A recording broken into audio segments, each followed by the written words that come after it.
Hello, শনিবারের দুপুরের শুভেচ্ছা সবাইকে। Good afternoon.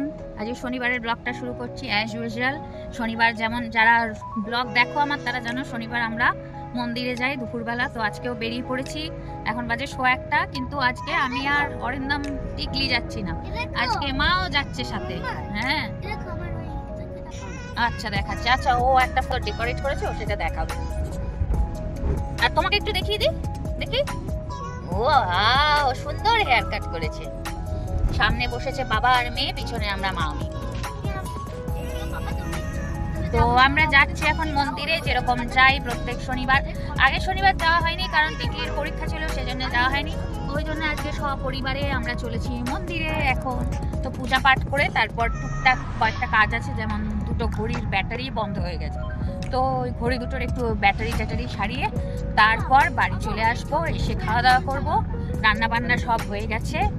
আজকে শনিবারে তো নিরামিষ, শনিবারে নিরামিষে করেছি মিষ্টি পোলাও আর ফুলকপি আলুর কষা তরকারি। তো এই হচ্ছে শনিবারের মেনু। এসে খাওয়া দাওয়া করবো। এখন বেরিয়েছি, পুজো করে টুকটাক করে কাজগুলো সেরে আসবো। তো চলো, সারাদিন কি করছি, সারাদিন মানে অর্ধেক দিন তো হয়েই গেছে, বাকি দিনটা কি করছি তোমাদের সাথে শেয়ার করব। সাথে থাকো এবং চ্যানেলটিকে অবশ্যই সাবস্ক্রাইব করো। আর এই অরিন্দম বাগ যা গাড়ি চালাচ্ছে না, আমি পুরো ভেসে চলেছি, লাফিয়ে চলেছি একেবারে। দেরি হয়ে গেছে বলে তুমি উড়িয়ে নিয়ে যাবে? হ্যাঁ, আমি এরকম লাফিয়ে চলছি। ও তুইও বলবি? আচ্ছা তোমাদের 95 so 190 सिंधु 2 है 100 तो 200 हो गया। ठीक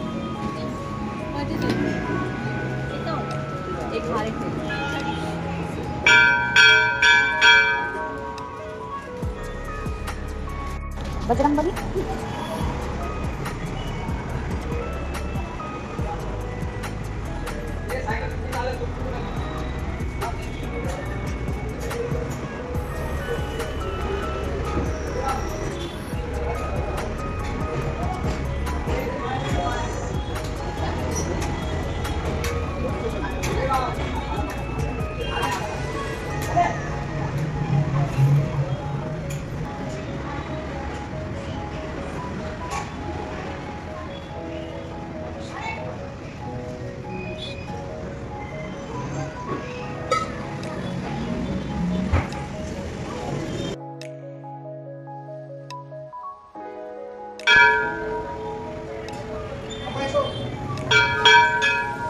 আচ্ছা, আমাদের পুজো টুজো দেওয়া, প্রচন্ড গরম, ঘেমে পুরো স্নান করে গেছি। দেখো সব জায়গায় লোকে শীতে কাঁপছে আর আমরা মুম্বাইতে গরমে কাঁপছি। মানে কি যে গরম, কি বলবো। তো খুব সুন্দর করে পুজো টুজো হলো। এবার যাচ্ছি, ওই ঘড়িগুলো একটু সারাতে হবে, ওই জন্য যাচ্ছি, তারপরে বাড়ি যাব। মা কেমন লাগলো পুজো করে? ভালো লাগতো, মন্দিরটা খুব ভালো। নিজের ইচ্ছা মতো পুজো দাও, যেমন খুশি করে। পুজোটাও খুব ভালো, আনন্দ করে সবাই পুজো নিচ্ছে করতে না। বজরংবলী আছে, শিব ঠাকুর আছে এবং শনি মহারাজ আছে পরপর। তো বেঞ্চ করা আছে, সুন্দর পাখা টাকা লাগানো, তুমি যতক্ষণ খুশি বসে থাকো, খুব ভালো লাগে। এই দুটোই বন্ধ হয়ে যাবে, আবার 4টের সময় খুলবে, 4টে থেকে আবার 10টা। হ্যাঁ, এখানে একটা নিয়ম আছে যে শনি মহারাজকে মানে মেয়েরা ছুতে পারবে না, মানে ডাইরেক্ট গিয়ে এখানে যেমন সবাই তেল ঢালে মাথায় করে, ওই সব করা যাবে না। দূর থেকে তুমি প্রদীপ আর ধূপকাঠি জ্বালাতে পারবে, ব্যাস এই পর্যন্ত। এসছি আমরা, হলো তাও মিনিট 15। বাড়ি এসে এখন খাবার দাবার গরম করছি, লাঞ্চ করব। আর কটা বাজে এখন জানো? এখন বাজে 3:35। তো এখন লাঞ্চটা সারবো। এই আর গরমে বসিয়েছি, খাবারটা না গরম করলে একটু হয়ে গেছে, তো খাবারটা গরমে বসিয়েছি। এই হচ্ছে ফুলকপি আলুর দম, আর এই হচ্ছে মিষ্টি পোলাও, হলুদ পোলাও। এই যে বাবু, আপনার কি লাঞ্চ পছন্দ? ফেশিয়াল লুকে তো দারুণ লাগছে। কি ফেশিয়াল লুকটা ভালো লাগছে। ও, ফেশিয়াল লুকটা ভালো লাগছে। তো চলো আমরা লাঞ্চটা করে নিই। এখন আর লাঞ্চ বলা যায় না, এটাকে কি বলবো জানি না, কারণ 3:30 বেজে গেছে অলরেডি। মন্দির গেলে না একটু দেরি হয়ে যায়, কারণ ওখানে একটু সময় লাগে। তো এসব করে আর আজকে একটু ঘড়ি টড়ি সারানোর ছিল। আমি ড্রেসটা চেঞ্জ করিনি কারণ আগে আরও একবার আমাদের বেরোতে হবে, তো ওই জন্যে আর ইয়ে করিনি, ড্রেস চেঞ্জ করিনি। যাবো একটু চেম্বুর মার্কেটে, টুকটাক কিছু কাজ আছে, ওই কাজগুলো সেরে আসবো, খেয়ে দিয়েই বেরোবো। আর আজকে টিকলিকে পড়া থেকে ছুটি দিয়েছি, ওর পরীক্ষা হয়ে গেছে, ওই জন্য আজকে ওকে পড়া থেকে ছুটি দিয়েছি। এই হচ্ছে ব্যাপার। তো সবাইকে খেতে টেতে দিয়ে নিই। আমাদের বাড়িতে একদম জয়ী ঠিক টাইমে চলে, ওনার লাঞ্চ টাঞ্চ সব হয়ে গেছে, উনি এখন বসে আছেন, আর আমরা কেউই টাইমে চলি না।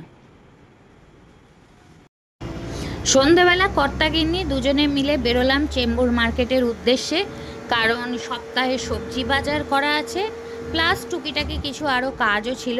আর দেখো তখন বাজে সন্ধ্যে 6:30, কিন্তু বাইরে রোদ দেখেছো কীরকম, কত আলো, কেউ বলবে তখন সন্ধ্যে 6:30 বাজে।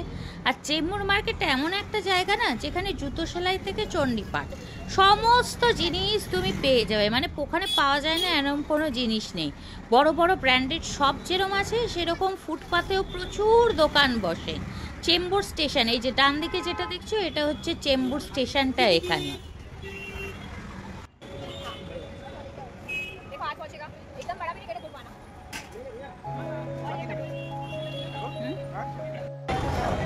একটু দাঁড়াও,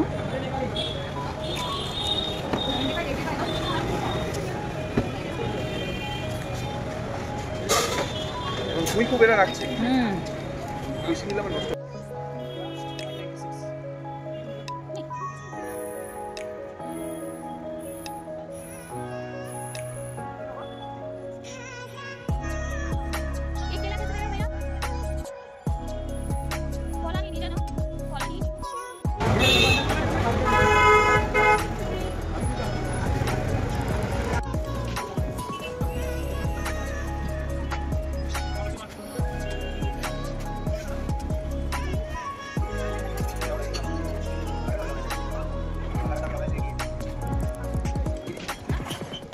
অনেকক্ষণ পর আবার তোমাদের সামনে এলাম।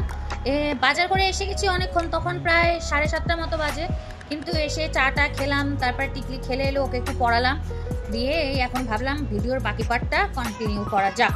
ওই দেখো কে এসে গেছে, হাই করো, হাই হাই করো, হাই জয়ী করো, জয়ী হাই করো মা, হাই করো, হাই করো। আচ্ছা আচ্ছা আচ্ছা, তো তোমাদের আজকে দেখাবো আমি কী কী কিনলাম আর আমার কত টাকা পড়েছি। কারণ সবাই জানে মুম্বাইয়ে জিনিসপত্র প্রচুর কস্ট, কিন্তু অনেকে সেটা মানতে চায় না, ঠিক আছে? তো আমি আজকে দামগুলো ধরে ধরে তোমাদের দেখাবো, দাঁড়াও। প্রথমেই দেখাই, এখানে নিয়েছি আমি 1 কিলো শশা। 1 কিলো শশা আমার নিয়েছে 65 টাকা, ঠিক আছে? আচ্ছা, এখানে 1 কিলো কলা নিয়েছি, কলার সাইজ দেখো এই ছোট ছোট। 1 কিলো কলা, 1 কেজি না 12টা, সরি 12টা কলা, এটা নিয়েছে কত? 75 টাকা না? 75 টাকা, 80 টাকা। আচ্ছা, এটা নিয়েছে 80 টাকা। 12টা কলা, এই যে এটা নিয়েছে 80 টাকা। আচ্ছা, এখানে নিয়েছি আমি 1 কেজি কুমড়ো। পুরো সপ্তাহের বাজার যেহেতু করেছি, আমি 1 কেজি কুমড়ো নিয়েছি। 1 কেজি কুমড়ো নিল 125 টাকা। ঠিকই শুনছো, 125 টাকা 1 কেজি কুমড়ো। আচ্ছা, এখানে নিয়েছি 1 বান্ডিল ধনেপাতা, এটা নিয়েছে 30 টাকা। নেক্সট আসি, দুটো আম নিয়েছি, মা অনেকদিন ধরে টক ডাল খাবে করছে, তো এরকম দুটো আম কত নিল? 125 টাকা না আমটা? দুটো আম নিয়েছে 130 টাকা, 250 গ্রামের দাম 50 টাকা। তো এই যে এই দুটো আম দেখতে পাচ্ছ, এই দুটো আম নিল 130 টাকা। মানে কি খাবো খাওয়ার মানে কি বলবো, বাজারে আগুন লেগেছে। আচ্ছা, এখানে পুঁই শাক নিয়েছি, 1 আটি পুঁই শাক নিল 30 টাকা না? 30 টাকা নিচ্ছে 1 আটি পুঁই শাক, 30 টাকা। আচ্ছা, তারপর নিয়েছি এখানে শিম, 250 শিম, মানে আমাদের ওখানকার শিম। এখানে একরকম শিম পাওয়া যায় ভীষণ সরু সরু, এটা সেটা না, এটা আমাদের ওখানকার যে শিম, ওই শিম বাজারে পেলাম। এই শিম 250 শিম 40 টাকা। খাবো 250 শিম 40 টাকা। আচ্ছা, এবার দেখাই, গেস করো এই বাঁধাকপিটার কত দাম হতে পারে? কত দাম হতে পারে একটা বাঁধাকপি? এই একটা বাঁধাকপি 60 টাকা। ভাবো জাস্ট, এই একটা বাঁধাকপি 60 টাকা, মানে কলকাতার লোকরা শুনলে আটকে উঠবে, জাস্ট আটকে উঠবে। কিন্তু খেতে তো হবেই, সবজিও খেতে হবে, কিছু করার নেই। আর 500 আপেল নিয়েছি টিটির জন্য, ওকে স্কুলে টিফিন দিতে হয় আর ওর একটা ফ্রুটস ব্রেক থাকে, ফ্রুট ব্রেকে দিতে হয়। তো 500 আপেল নিয়েছি 100 টাকা, 200 টাকা করে কেজি ছিল। আর আর ও আচ্ছা, এখানে আছে 250 আদা আর 250 কাঁচা লঙ্কা। এই যে 250 আদা আর 250 কাঁচা লঙ্কা, এটা পড়েছে 80 টাকা, 250 আদা আর কাঁচা লঙ্কা। আর নিয়েছি কটা লেবু দিল? 10টা না, 10টা 50 টাকা। 50 টাকায় 8টা বলছিল। হ্যাঁ 50 টাকায় 8টা লেবু বলছিল, সেটা জোর জবরদস্তি করে 10টা লেবু, 50 টাকায় 10টা লেবু।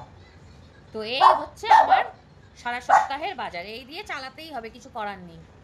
খাবো তাহলে। একটা বাঁধাকপি 60 টাকা, এই একটা। শুধু এই না, এরপরেও ধরো সারা সপ্তাহে আলু, পেঁয়াজ, রসুন এসব তো লাগেই, সেগুলো তো কিনতেই হবে। আর দুদিনের সবজি বলতে তোমার পুঁই শাক হবে আর হবে, একদিন নয় বাঁধাকপি হলো, আর বাকি দিনে তো সবজি খেতে হবে, সেগুলো আমাকে লোকালি কিনতে হবে। কি করব, আর কিছু করার নেই। এখানে থাকতে গেলে এরকমভাবেই খেয়ে দিয়ে বেঁচে থাকতে হবে, আর কি করব। তো চলো আজকের ভিডিওটা এখানেই শেষ করি। আর কি করব, বাজার করে এসে হতাশ হয়ে গেছি, পুরোপুরি হতাশ হয়ে গেছি। প্রত্যেক সপ্তাহে এই অবস্থা হয়। তো আজকের ভিডিওটা তাহলে যদি ভালো লেগে থাকে প্লিজ লাইক, শেয়ার আর কমেন্ট করো, আর পাশে থেকো। আরও এগিয়ে যেতে চাই তোমাদের আশীর্বাদে। তো ওটাই বলবো, খুব শিগগিরই নিয়ে আসবো একটা নেক্সট সুন্দর আবার একটা ট্রাভেল ব্লগ। আজকে একটা ছোট এই ব্লগটা শেয়ার করলাম শনিবারে, তো খুব শিগগিরই আবার একটা ট্রাভেল ব্লগ নিয়ে আসবো। দেখা হবে খুব শিগগিরই। Thank you, good night.